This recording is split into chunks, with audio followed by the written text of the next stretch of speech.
অপ্রত্যাশিতভাবে 12 থেকে গতকাল 13-র ঘরে উঠে এলো কলকাতার তাপমাত্রা। দক্ষিণের প্রায় সর্বত্রই অল্প বিস্তর পারদ উত্থান হয়েছে। উত্তরের সমতলে সামান্য চড়ল এবার পারদ। আর এবার এ রাজ্যে ধাপে ধাপে শীতের বিদায় পর্ব শুরু।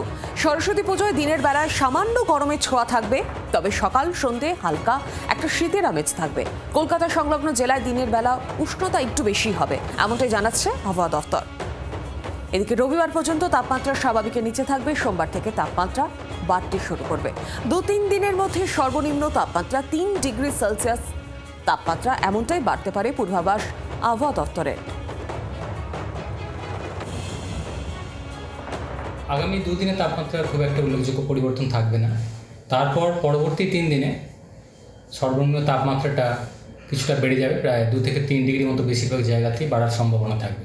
মেনলি 19 তারিখ থেকে তাপমাত্রা বেড়ে যাওয়ার সম্ভাবনা রয়েছে দক্ষিণবঙ্গের জেলাগুলির জন্য। কলকাতা পার্শ্ববর্তী অঞ্চলে আগামী 2 দিন সর্বনিম্ন তাপমাত্রা 12 থেকে 13 ডিগ্রির কাছাকাছি থাকার সম্ভাবনা, আর দিনের সর্বোচ্চ তাপমাত্রা প্রধানত 23 ডিগ্রির কাছাকাছি থাকার সম্ভাবনা। তারপর পরবর্তী কয়েকদিনে মিনিমাম টেম্পারেচার বেড়ে 15 থেকে 16 ডিগ্রির কাছাকাছি পৌঁছে যাওয়ার সম্ভাবনা থাকবে।